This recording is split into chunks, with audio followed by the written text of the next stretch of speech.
Hello everyone, welcome back to Bioworld. Bioworld app की सभी classes बायोवर्ल्ड app पे शुरू हो चुकी हैं। ठीक है, डिस्क्रिप्शन में ऐप का लिंक है, वहाँ से आप लोग ज्वाइन कर सकते हो।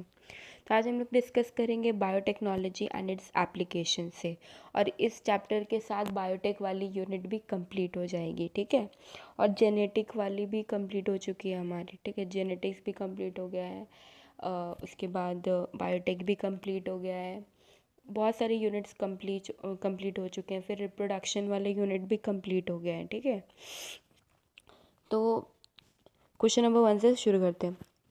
Question number 1, all are the biotechnology applications in order to increase food production except apiculture, agrochemical based agriculture, organic farming, genetically engineered crop based agriculture। तो इस क्वेश्चन में कह रहा है कि जितने सारे इस ऑप्शंस में सारे के सारे ही बायोटेक्नोलॉजी के एप्लीकेशंस दिए हुए हैं ताकि फूड की प्रोडक्शन को इंक्रीज़ किया जाए। ठीक है, एक्सेप्ट मतलब कौन सा नहीं है, हमें ये चुनना है। ठीक है, तो देखिए एपीकल्चर क्या होता है? ये हनी बीज के क्या कहते हैं, उनके रियरिंग के लिए पालन पोषण कह सकते हैं उसको।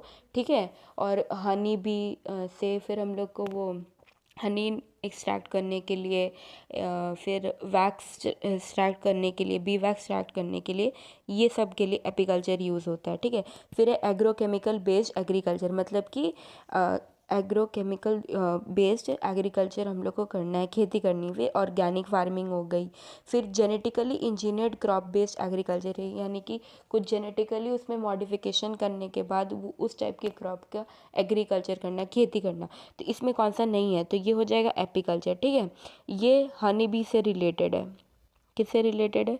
हनी बी से। ओके, अब देखिए agro chemical based agriculture includes, तो इसमें क्या क्या होता है एग्रो केमिकल बेस्ड एग्रीकल्चर में, यानी कि केमिकल्स का यूज़ करके खेती करना, इस टाइप का। ठीक है, तो फर्टिलाइज़र पेस्टिसाइड्स हाँ यूज़ किए जाते हैं। Genetically modified crops, RNA interference and all of this. तो इसका आंसर हो जाएगा ऑप्शन नंबर ए, क्योंकि ये दोनों यूज़ किए जाते हैं। बाकी ये जो दोनों है ना, ये आपका जेनेटिक इंजीनियरिंग मतलब कि उसमें आ जाएगा। ठीक है, रिकॉम्बिनेंट डीएनए उस पे बेस्ड है, ना कि एग्रोकेमिकल बेस्ड है। ठीक है, बायोटेक्नोलॉजी बेस्ड एग्रीकल्चर वाला है ये दोनों, ऑप्शन नंबर बी और सी, ए नहीं है। ठीक है, तो ए किसका है? Agrochemical based agriculture. ठीक है, फिर question number 3, which of the following statements is not correct regarding the genetic modification of crops. तो बोल रहा है कौन सा सही नहीं है जेनेटिक मॉडिफिकेशन ऑफ क्रॉप्स के रिगार्डिंग, जेनेटिक मॉडिफाइड क्रॉप्स के कॉन्टेक्स्ट में कौन सा गलत है। ठीक है, तो option number A, it makes crops more tolerant to abiotic stress. तो इस ऑप्शन का क्या मतलब है कि इससे जो क्रॉप्स हैं, जो क्या कहते हैं, क्रॉप्स जो हैं वो टॉलरेंट, मतलब कि एबायोटिक स्ट्रेस जो होगा ना, जैसे कि अलग अलग टाइप के स्ट्रेस हो गए, जैसे कि आप ये समझ लो पेस्टिसाइड्स, इंसेक्टिसाइड्स, वो उस टाइप के चीज़ें जो कि बायोटिक नहीं हो, एबायोटिक अलग। ठीक है, निर्जीव चीज़ें, उनसे जो स्ट्रेस होता है उसको झेलने के लिए जो हमारा क्रॉप है वो सक्षम होता है। तो इससे ये बनाते हैं जेनेटिक मॉडिफाइड क्रॉप्स ऐसे होने चाहिए। फिर option number B, it results in decreased efficiency of mineral usage of plants. तो क्या कह रहा है, जेनेटिक मॉडिफाइड क्रॉप्स जो होते हैं उनमें मिनरल जो है quantity, mineral usage of plant वही कम हो जाएगी। अब आप ही बताइए, अगर आप कोई टेक्नोलॉजी नई चीज़ अगर कोई इंट्रोड्यूस कर रहे हो, नई चीज़ अगर आप कुछ करना चाह रहे हो और अगर उसमें फ़ायदा ना हो तो आप करोगे? कभी नहीं करोगे। इंसान पढ़ता क्यों है? जॉब लेने के लिए या कुछ भी फर्दर आगे बढ़ने के लिए करते हैं ना, जॉब लेना ही सिर्फ नहीं होता है, बहुत लोग बिजनेस भी करते हैं। तो वो डिस्कशन का पार्ट नहीं है। मेरा मतलब ये है कि अगर हम लोग कुछ भी चीज़ आगे फर्दर करना चाहते हैं तो वो किस लिए करना चाहते हैं, उससे हमें फ़ायदा होना चाहिए। अब ये कह रहा है कि इससे एफिशिएंसी डिक्रीज़ हो जाएगी, तो ये काम कभी करेंगे? तो नॉट करेक्ट पूछा था ना, नॉट करेक्ट, तो यही नॉट करेक्ट होगा। ऐसे तो साफ साफ पता चल रहा है, पर हम लोग आगे भी पढ़ लेते हैं। It enhances nutritional value of food, हाँ न्यूट्रिशनल वैल्यू ऑफ फूड बढ़ेगा तभी तो जेनेटिक मॉडिफिकेशन करेंगे, सही है। फिर it helps to reduce post harvest loss, जो पोस्ट हार्वेस्ट लॉस को कम करता है, ठीक है। तो इसका आंसर क्या हो जाएगा? बी। बाकी सारे पॉजिटिव चीज़ हैं, बस यही एक चीज़ है जो गलत है, ठीक है। अगर कोई चीज़ ख़राब होगी तो हम लोग क्यों करेंगे? नहीं करेंगे ना, इसलिए। फिर question number 4, which of the following enzyme in tomato causes rapid degeneration of cell wall and causes early damage to fruit. तो क्वेश्चन का क्या मतलब है कि सपोज ये हमारा टोमेटो है, ठीक है, टोमेटो, ये टोमेटो हो गया हमारा। तो कह रहे हैं कि इसका जो सेल वॉल है ना, जैसे हम लोग देखते हैं ना कि बहुत जल्दी जो टोमेटो का सेल वॉल है वो मतलब कि आउटर लेयर वो काफ़ी मतलब कि पिलपिला सा हो जाता है, नहीं, और ख़राब होने लगता है। तो ऐसा क्या किया गया कि वो ज़्यादा टाइम तक रह सके, अच्छा रह सके, ताकि वो यूज़ किया जाए। तो कौन सा, वैसे पूछा जा रहा है क्वेश्चन में, क्या पूछा जा रहा है क्वेश्चन में, पूछा जा रहा है कि ऐसा कौन सा एंजाइम है जिसके वजह से जो सेल वॉल है वो जल्दी डिग्रेड यानी ख़राब कर देता है, जिसके वजह से जो फ्रूट है, टोमेटो क्या है, फ्रूट है कि वेजिटेबल है? इट्स अ फ्रूट होता है, वेजिटेबल नहीं होता, ठीक है। तो अर्ली डैमेज ना हो फ्रूट को, ऐसा कौन सा एंजाइम है जिसके वजह से टोमेटो का सेल वॉल जल्दी डैमेज हो जाता है, ये पूछा जा रहा है। कौन सा एंजाइम है जिसके वजह से टोमेटो का सेल वॉल जल्दी डैमेज हो जाता है? तो वो है ऑप्शन नंबर सी, पॉलीगैलेक्टो यूरोनेज, ठीक है, पॉलीगैलेक्टो यूरोनेज। फिर question number 5, golden rice is yellow in colour due to the presence of. जो गोल्डन राइस है वो येलो है कलर में, किस वजह से, क्यों है? Option number A, riboflavins, beta carotene, vitamin B A, complex genetic material. तो बीटा कैरोटीन के वजह से गोल्डन राइस क्या है, येलो है, ठीक है। तो मैं कोशिश, वैसे तो देखिए जो क्वेश्चंस है वो तो मैं इंग्लिश में लाती हूँ, क्योंकि सिंपल यही कारण है ना, क्योंकि मैंने हिंदी में नहीं पढ़ा था साइंस, इसलिए नहीं आता है। अगर क्या मतलब हो ऐसा कि अगर हम गलत सलत बोल देते, ये तो सही नहीं होगा। फिर भी मैं एटलीस्ट ट्राई करती हूँ कि आपको क्वेश्चन समझा दूँ, एंड फिर हम लोग ऑप्शंस भी समझने की कोशिश करते हैं जहाँ पे समझने की ज़रूरत है। जैसे यहाँ पे तो नाम है, तो यहाँ पे तो कुछ समझने की ज़रूरत नहीं है, पर पिछले क्वेश्चंस में जहाँ पे ज़रूरत थी तो मैंने उसको डिकोड किया, समझाया। तो होप्स आप लोग को समझ आ रहा होगा। प्लीज़ कमेंट करिए कि कैसा लग रहा है, कैसा नहीं लग रहा है, लेकिन मैं भी उस टाइप से काम कर सकूँ, ठीक है। Question number 6, a transgenic food crop which may help in solving the problem of night blindness in developing countries is. तो ऐसा कौन सा ट्रांसजेनिक फूड क्रॉप है ना। ट्रांसजेनिक फूड से हम लोग क्या समझते हैं, वैसे फूड जिनमें जीन्स में कुछ ऑल्टरेशन कर दी जाए, मतलब कि कुछ छेड़छाड़ कर दी जाए, कुछ अलग सा चेंज कर दिया जाए। जैसे कि गोल्डन राइस में ही देख लीजिए आप, तो उसमें भी हम लोगों ने कुछ जीन का मॉडिफिकेशन किया ना, तब जाके बीटा कैरोटीन का किया ना, तब जाके ना वो उसमें और न्यूट्रिशनल वैल्यू आया कि कौन सा विटामिन होता है गोल्डन राइस में, विटामिन ए होता है, ठीक है, विटामिन ए होता है। और ये नाइट ब्लाइंडनेस के प्रॉब्लम को सॉल्व करता है, ज़ीरोफ्थैल्मिया, ये सब, ठीक है। तो ये हमारे बॉडी के लिए अच्छा होता है, ठीक है। तो ट्रांसजेनिक फूड मतलब कि ऐसे फूड जिनके जीन्स में हम लोगों ने कुछ चेंज कर दिए, कुछ ऑल्टरेशन कर दी, उनको कहते हैं ट्रांसजेनिक फूड। तो बोला जा रहा है कि डेवलपिंग कंट्रीज़ में ऐसा कौन सा ट्रांसजेनिक फूड क्रॉप है जो कि हेल्प करता है नाइट ब्लाइंडनेस को सॉल्व करने में, ठीक है।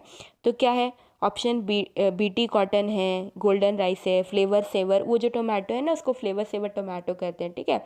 उसमें क्या होता है कि उस टोमेटो में हम लोग जो पॉलीगैलेक्टो यूरोनेज है ना उसको डीएक्टिवेट कर देंगे, और फिर इसके वजह से क्या होता है ना कि जो शेल्फ लाइफ है ना टोमेटो की, डीएक्टिवेट कर देते हैं या फिर इंक्लूड कर देते, थोड़ा सा कन्फ्यूजन हो रहा है, ठीक है, वो मैं क्लियर कर दूंगी आपको। तो देखिए, तो इसका आंसर क्या हो जाएगा, गोल्डन राइस हो जाएगा। गोल्डन राइस वो ट्रांसजेनिक क्रॉप है जिसके वजह से हम लोग ज़ीरोफ्थैल्मिया या फिर नाइट ब्लाइंडनेस इस टाइप के डिजीज़ को रोक सकते हैं, ठीक है, रोक सकते हैं या फिर सॉल्व कर सकते हैं, ठीक है। तो वो जो फ्लेवर सेवर टोमेटो की मैं बात कर रही थी ना, उसमें जो पॉलीगैलेक्टो यूरोनेज एंजाइम है उसको सप्रेस कर दिया जाता है। क्या कर दिया जाता है? सप्रेस कर दिया जाता है, ठीक है। अब देखिए, question number 7, which of the following risks are associated with genetically modified foods. तो ऐसा पूछा जा रहा है कि ऐसे कौन से रिस्क्स उसके साथ होते हैं, मतलब कि जेनेटिकली मॉडिफाइड फूड्स को खाने से हमारे हमारे क्या क्या रिस्क हो सकते हैं। तो एक ऑप्शन नंबर ए टॉक्सिसिटी हो सकती है ह्यूमन बींग्स में, एलर्जिक रिएक्शंस हो सकती हैं ऑप्शन नंबर बी, या फिर option C antibiotic resistant microorganism हमारे एलिमेंट्री कनाल में होंगे। तो इससे होगा क्या कि अगर माइक्रो ऑर्गेनिज्म एंटीबायोटिक रेजिस्टेंट हो गया, तो सपोज अगर हमारे एलिमेंट्री कनाल में या फिर सपोज कहीं भी बॉडी में एक एंटीबायोटिक रेजिस्टेंट ऑर्गेनिज्म है, माइक्रो ऑर्गेनिज्म है, तो अगर हम लोग उसमें दवाई डालेंगे भी ना तो काम नहीं करेगा। क्यों? क्योंकि वो एंटीबायोटिक रेजिस्टेंस है। सपोज कि अगर कोई बच्चा है, ठीक है, उसको हम लोग ना पिन से भोंकते हैं ना, उसके पास एक ऐसे पावर है कि अगर उसको हम लोग पिन से भोंकेंगे तो उसको दर्द नहीं होगा, ठीक है, उसको दर्द नहीं होगा। तो अगर आप उसको पिन से भोंक रहे हैं, ठीक है, तो उसको दर्द होगा।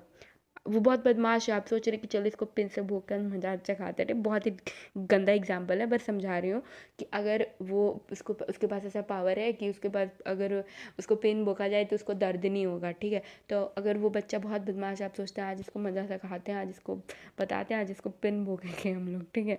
तो फिर अगर हम लोग उसको पिन भोंकते हैं तो फ़र्क पड़ेगा? उसको फ़र्क ही नहीं पड़ेगा, क्योंकि वो पिन भोंकने से रेजिस्टेंट है, पिन रेजिस्टेंट है वो। वैसे ही अगर कोई ऑर्गेनिज्म हमारे बॉडी में एंटीबायोटिक रेजिस्टेंस है उसके पास, तो अगर हम लोग उसी चीज़ से उसको उस पर वार करेंगे, ठीक है, उसको मारने की कोशिश करेंगे तो कोई फ़र्क ही नहीं पड़ेगा, ठीक है। तो इसमें क्या क्या मेरा मतलब था कि एक तो टॉक्सिसिटी हो जाएगी ह्यूमन बींग्स में, अगर कोई ऐसा क्या कहते हैं केमिकल हो गया चीज़, ठीक है, वो हमारे बॉडी को सूट ना करे तो एलर्जिक रिएक्शन भी तो हो सकती है, ये भी बिल्कुल सही है। फिर ये भी बिल्कुल सही है कि एंटीबायोटिक रेजिस्टेंट चीज़, एंटीबायोटिक मतलब देखिए कोई भी ऐसा फूड है तो उसमें हम लोग रेजिस्टेंट चीज़ें ही ना डाल रहे हैं कि ताकि कोई डिजीज़ उसको ना हो, है ना, वो प्लांट अच्छे से जिए। तो फिर एंटीबायोटिक अगर रेजिस्टेंस वो हो गया तो हमारे बॉडी में तो फिर दिक्कत हो सकती है। तो ये सभी चीज़ें होने की पॉसिबिलिटी हो सकती है, रिस्क हो सकता है। तो ऑप्शन नंबर डी करेक्ट हो जाएगा। Okay, question number 8, first genetically modified plant commercially used release in India. Commercially release मतलब कि अच्छे मात्रा में रिलीज हुआ, ठीक है। तो पहला जेनेटिकली मॉडिफाइड प्लांट क्या था? अभी तक शायद आप लोग को समझ आ रहा होगा जेनेटिकली मॉडिफाइड प्लांट या फिर ट्रांसजेनिक फूड प्लांट का क्या मतलब है, जिसके जीन में हम लोगों ने कुछ चेंजेस कर दिए। तो वो ऐसा कौन सा पहला प्लांट था? तो वो था बीटी कॉटन, ठीक है, बैसिलस thuringiensis, बीटी कॉटन था, ठीक। अब देखिए बीटी टॉक्सिन जो जीन होता है, जो बीटी टॉक्सिन जीन है, genes have been expressed in plants, उसको प्लांट्स में एक्सप्रेस किया गया ताकि वो किस चीज़ से रेजिस्टेंस प्रोवाइड करे। रेजिस्टेंस मतलब कि बचाव, उससे उसको फ़र्क नहीं पड़ता है ना, रेजिस्टेंस प्रोवाइड करे। तो ऑप्शन नंबर ए है lepidopterans fungi, animals bacteria fungi, coleopterans dipterans lepidopterans. तो ये सही है, कोलियोप्टेरेंस डायोप्टेरेंस और 5 वाला लेपिडोप्टेरेंस। तो ऑप्शन नंबर क्या हो जाएगा हमारा? ऑप्शन नंबर डी हो जाएगा, ठीक है। Question number 10, BT toxin protein crystals present in bacterium Bacillus thuringiensis do not kill the bacteria themselves because। अब यहाँ पे एक क्वेश्चन है कि सपोज एक बीटी टॉक्सिन कॉटन है, ठीक है, ये बीटी कॉटन है या कोई भी बीटी टॉक्सिन प्रोटीन है, वो अगर बैक्टीरिया में पहले से ही प्रेजेंट है, प्लांट में सोचिए पहले से ही प्रेजेंट हो गया ना, तो फिर उसको क्यों नहीं मतलब कि हानि पहुंचा रहा है, क्यों उस पर इफेक्ट नहीं पड़ रहा है, क्यों, क्या कारण है इसका?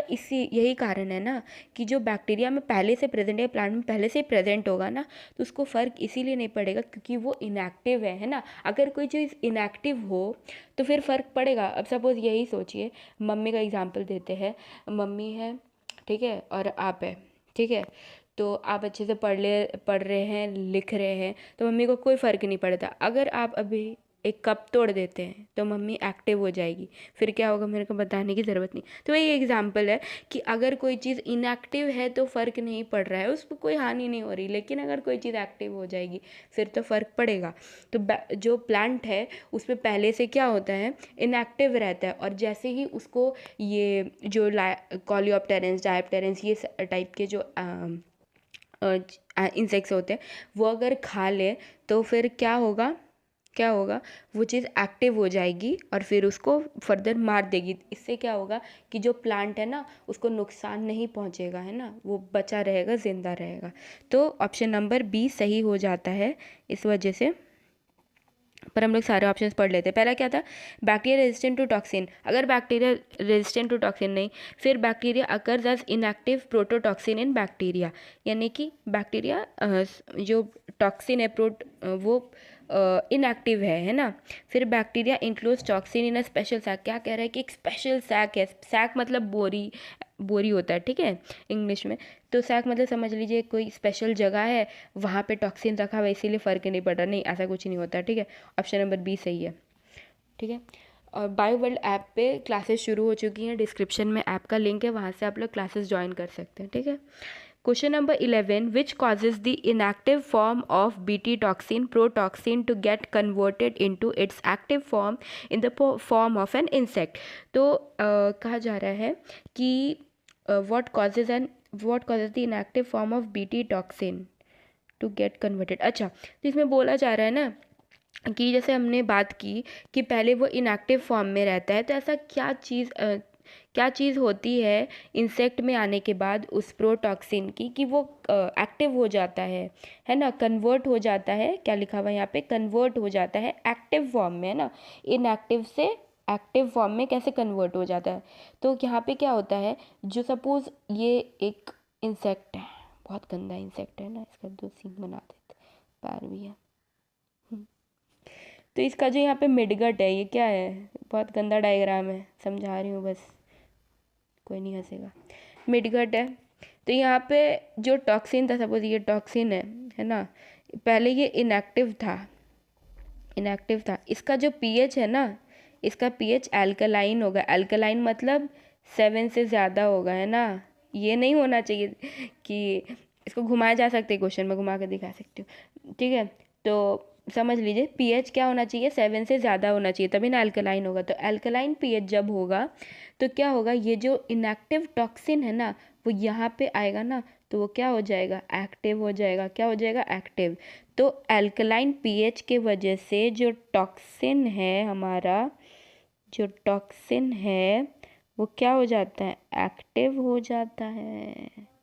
बहुत गंदा राइटिंग है, एक्टिव हो जाता है, ठीक है। ऑप्शन नंबर सी।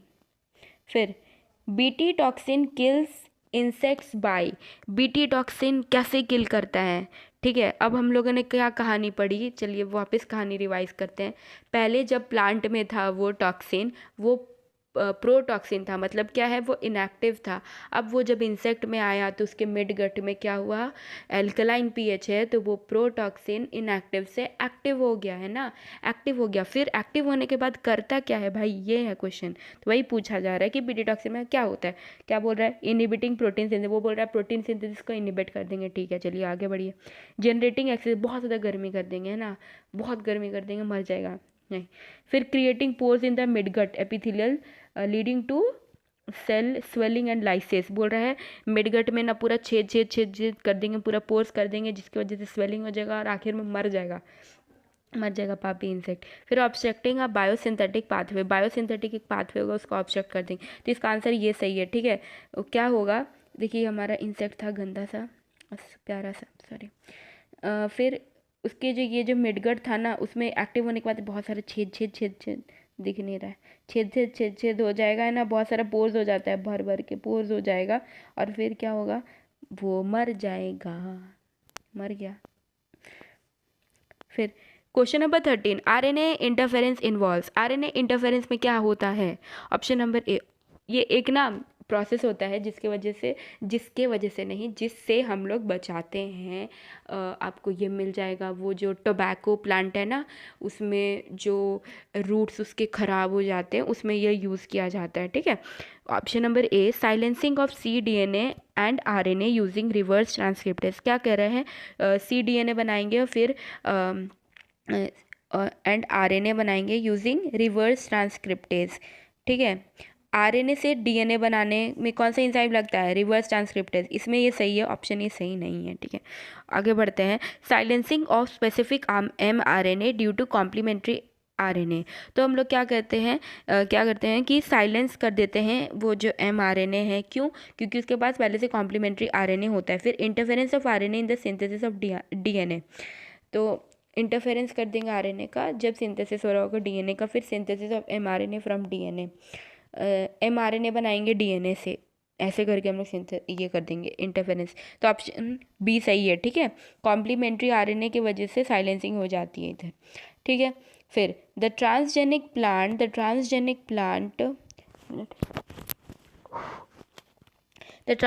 प्लांट फ्लेवर सेवर टोमेटो, है ना, मैंने कहा था flavour saver tomato carries an artificial gene. कौन सा जीन? फिर आर्टिफिशियल जीन जो है वो क्यों यूज़ किया जाता है, बताइए बताइए।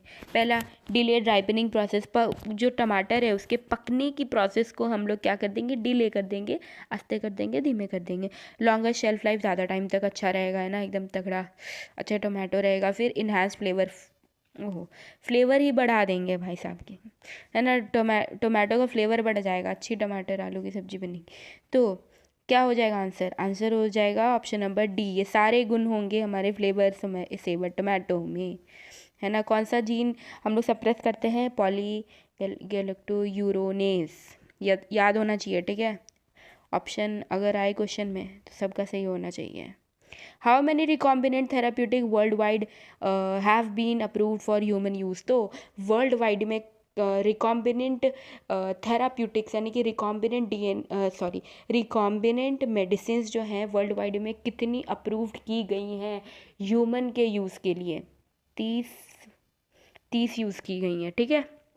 और उन ऑप्शन नंबर 16 क्या है? और उन रिकॉम्बिनेंट मेडिसिन में, थेराप्यूटिक्स में कितनी मार्केट की जाती हैं, बेची जाती हैं इंडिया में बेची जाती हैं 12।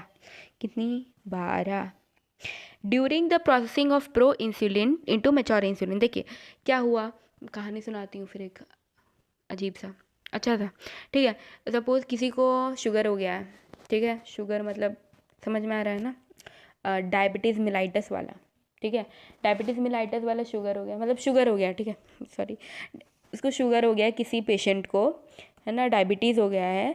तो अब उसका डायबिटीज़ इतना बढ़ गया है कि उसको अब इंसुलिन लेना पड़ रहा है, ठीक है। इंसुलिन लेना पड़ेगी, तो हमारे बॉडी में सिंथेसिस होने वाला हार्मोन है। पर अब ग्लूकोज को सप्रेस कौन सा हार्मोन करता है? इंसुलिन करता है ना। उसके एंटागोनिस्ट कौन सा होता है, मतलब उसके विपरीत, है ना, वो कौन सा होता है? इंसुलिन होता है। वो क्या करता है? ग्लूकोज का जो लेवल है हमारे बॉडी में वो कम करता है, ब्लड शुगर लेवल जो है उसको कम करता है, ग्लूकोज कम करेगा, ठीक है। तो इसमें क्या, तो उस वक्त क्या होता है जब बहुत ज़्यादा डायबिटीज़ हो जाता है, तो फिर हम लोग को इंसुलिन की ना इंजेक्शन लेने पड़ते हैं। तो कहा जा रहा है कि हम लोग इंसुलिन कैसे सिंथेसाइज करेंगे उस टाइम पे। तो क्या हुआ था कि सपोज़ पिग का इंसुलिन यूज़ कर रहे थे, अलग अलग एनिमल्स का, तो फिर वो जब यूज़ किया गया तो फिर क्या होता है ना, उससे एलर्जिक रिएक्शन होने लगे, तो वो सही नहीं रहा, ठीक है। तो मैं एक इंसुलिन का आपको मतलब कि स्ट्रक्चर बताती हूँ, थोड़ा अजीब है। मतलब आप लोग सोचिए ना कि एक इंसुलिन का ऐसा ये है, ए रहेगा, बी रहेगा, सी रहेगा, ठीक है, ये सारे चीज़ रहेंगे। तो ये कौन सा इंसुलिन है? प्रो वाला है, ठीक है, प्रो इंसुलिन। मैं ऐसे लिख देती हूँ, आप लोग को समझ आ जाएगा, पी, प्रो इंसुलिन, ठीक है। इसको हम लोग को अगर इंसुलिन में कन्वर्ट करना है, मैच्योर वाले में, है ना, मैच्योर वाले में, तो इसमें ऐसा क्या नहीं होना चाहिए। अगर हम लोग ये सी वाला हटा देंगे ना तो क्या हो जाएगा, ये मैच्योर बन जाएगा, ठीक है, मैच्योर बन जाएगा। तो हम लोगों ने क्या किया, सॉरी बहुत गंदा डायग्राम है, गलत भी लग रहा है, देखिए, एक ए हो गया, ये एक बी हो गया, ठीक है। फिर उसको हम लोग डाइसल्फाइड बॉन्ड से, मतलब डाइसल्फाइड बॉन्ड से जोड़ते हैं, ठीक है। कौन सा बॉन्ड रहता है? इंपॉर्टेंट लिख देती हूँ, डाइसल्फाइड बॉन्ड, याद होना चाहिए, से क्वेश्चन आ सकता है। डाइसल्फाइड बॉन्ड से, ठीक है। प्रो इंसुलिन से अगर इंसुलिन में कन्वर्ट करना है, मैच्योर इंसुलिन में, तो क्या होना चाहिए, क्या नहीं होना चाहिए? सी वाला हम लोग को हटा देना है, तो बन जाएगा। तो क्या हुआ, एक अमेरिकन कंपनी है जिसका नाम है एली लिली कंपनी, ठीक है। वो एली लिली कंपनी ने क्या किया कि दिक्कत क्या हो रहा था ना कि साथ में ना नहीं बनाया जा पा रहा था वो ये ए और बी वाला, तो क्या किया इन्होंने कि ए स्ट्रैंड अलग से बनाया, बी स्ट्रैंड अलग से बनाया और उन दोनों को जोड़ दिया डाइसल्फाइड बंधन से, ठीक है, डाइसल्फाइड बॉन्ड से उनको जोड़ दिया।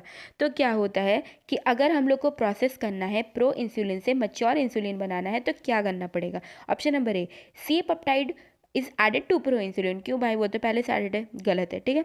सी peptide is remove from pro insulin, बिल्कुल सही। अगर हम लोग प्रो इंसुलिन तभी होता है जब उसमें सी पेप्टाइड होता है, ठीक है, सी पेप्टाइड होता है। अगर सी पेप्टाइड को हम लोग रिमूव कर देंगे और ए पेप्टाइड और बी पेप्टाइड को डाइसल्फाइड बॉन्ड से जोड़ देंगे तो क्या हो जाएगा? मैच्योर इंसुलिन, ठीक है।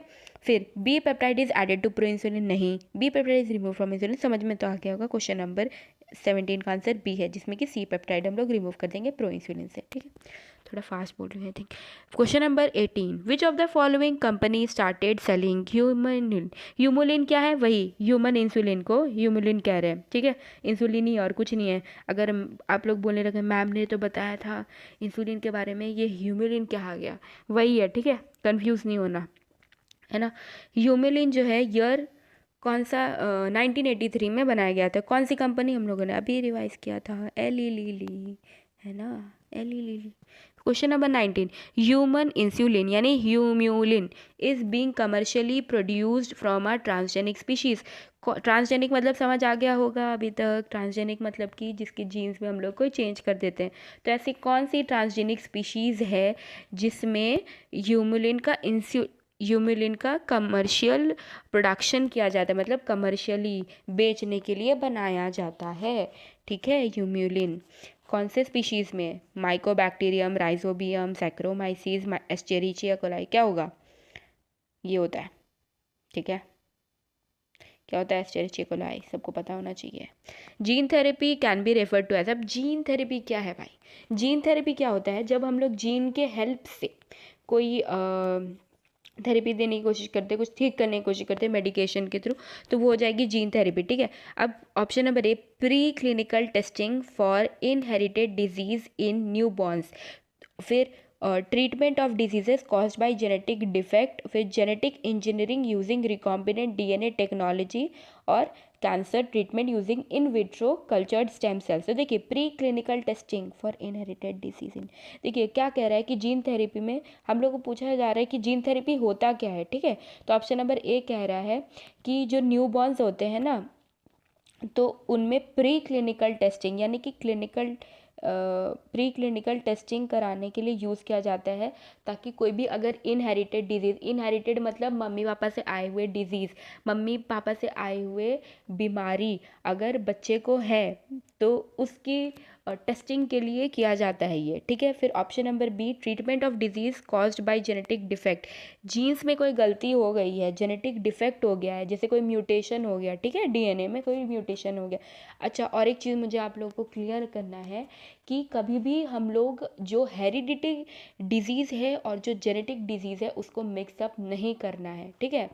एक हेरिडिटरी डिजीज़ जेनेटिक डिजीज़ हो सकता है, लेकिन एक जेनेटिक डिजीज़ हमेशा हेरिडिटरी डिजीज़ नहीं होगा। बहुत कन्फ्यूजन हो रहा होगा, मैं सब क्लियर कर देती हूँ। देखिए, जैसे कि एक एग्जांपल लेते हैं, अगर किसी की मम्मी को एड्स है, मम्मी को मतलब छोड़िए, अगर कोई फीमेल है, ठीक है, वो प्रेग्नेंट है और उसे एड्स है, ठीक है, तो उसका जो बेबी होगा इन फ्यूचर तो उसको भी एड्स होगा, ठीक है। तो ये क्या हो गया? हेरिडिटी डिजीज, यानी कि पुश्तैनी डिजीज़। हमारे पुश्त यानी कि हमारे मम्मी पापा या उनके, मतलब समझ रहे हो ना, उनसे आए हुए डिजीज़ को क्या कहते हैं? Heredity disease. लेकिन जेनेटिक डिजीज़ ये होता है कि अगर किसी के डीएनए में कोई म्यूटेशन हो गया हो बनते हुए, ठीक है, कोई ऐसे डिफेक्ट हो गया हो तो उसको जेनेटिक डिफेक्ट कहते हैं, है ना।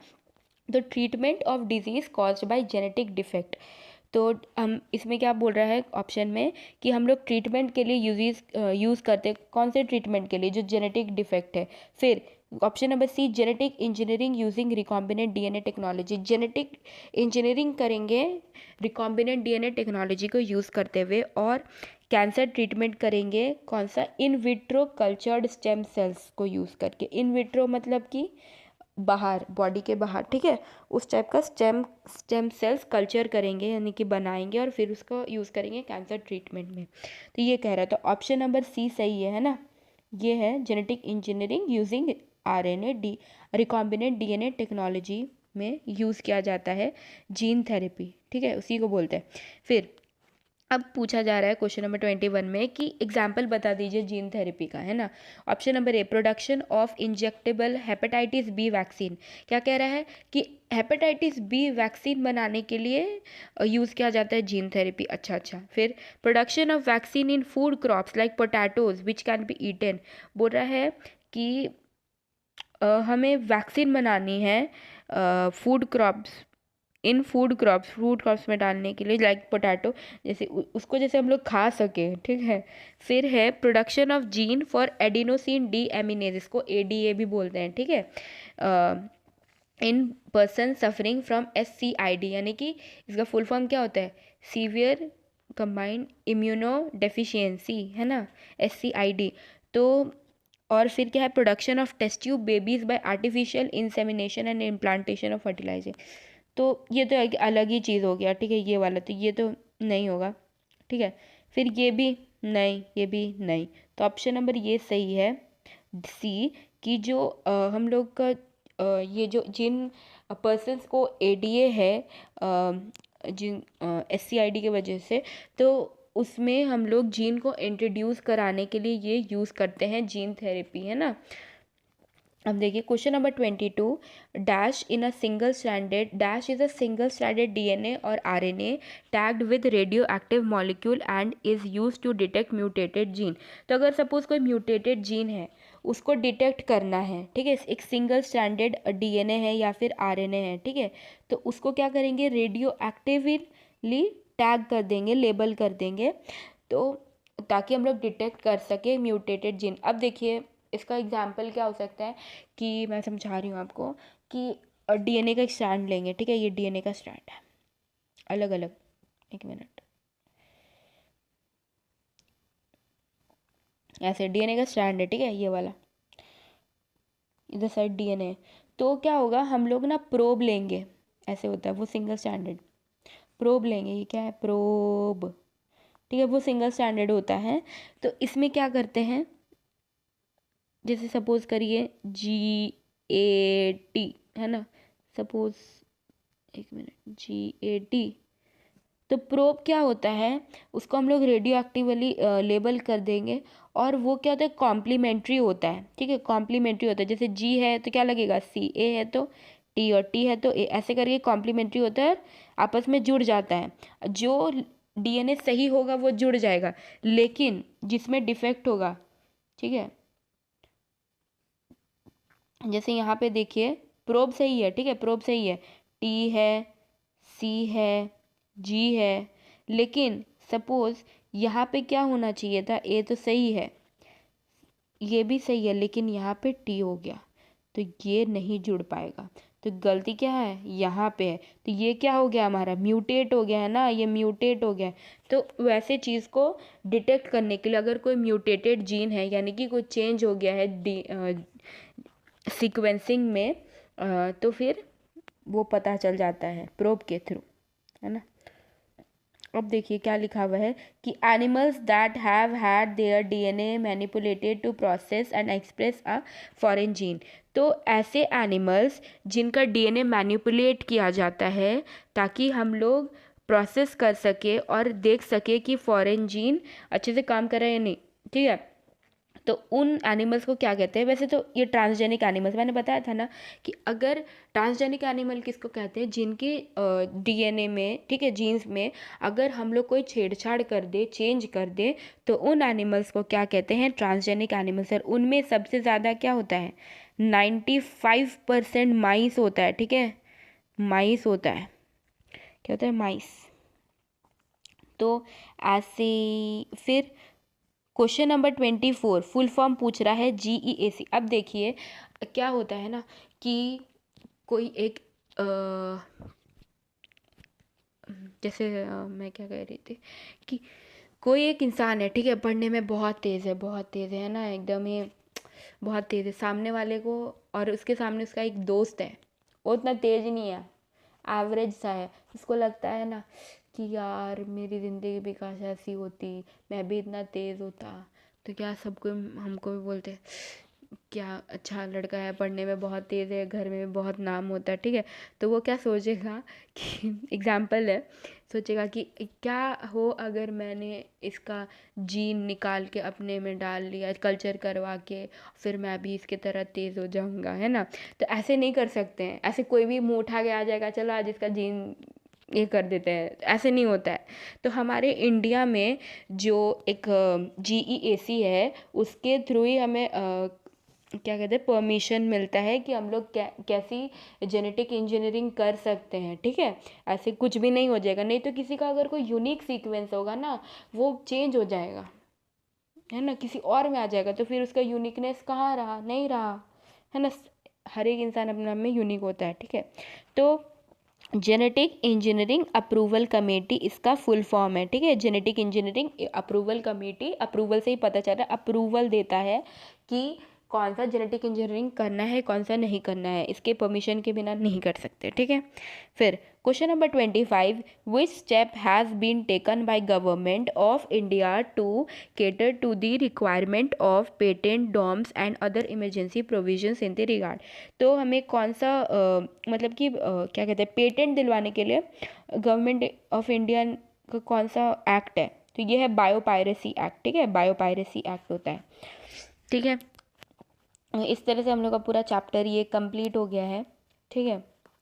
बायोटेक्नोलॉजी एंड इट्स एप्लीकेशंस, और इसके साथ यूनिट भी कंप्लीट होता है। और बायोवर्ल्ड ऐप की सारी क्लासेस शुरू हो चुकी हैं, डिस्क्रिप्शन में ऐप का लिंक है, वहाँ से आप लोग ज्वाइन करके अपनी पढ़ाई कर सकते हो, ठीक है। और होप सो आप सबको पसंद आया होगा, समझ आया होगा, मेन इंपॉर्टेंट तो ये समझ आना चाहिए। और अच्छा लगे तो प्लीज़ लाइक शेयर और कमेंट, और प्लीज़ ये बताइए कि मैं और क्या क्या चेंज किया जा सकता है। और हाँ, ये भी सोच रही थी ना कि अब टॉपिक्स के हिसाब से वीडियोस बनाते हैं, ठीक है, कि क्वेश्चंस का तो बहुत हो गया, कुछ कुछ चैप्टर्स बाकी हैं, उनको कंप्लीट कर लेंगे हम लोग, ठीक है। Thank you.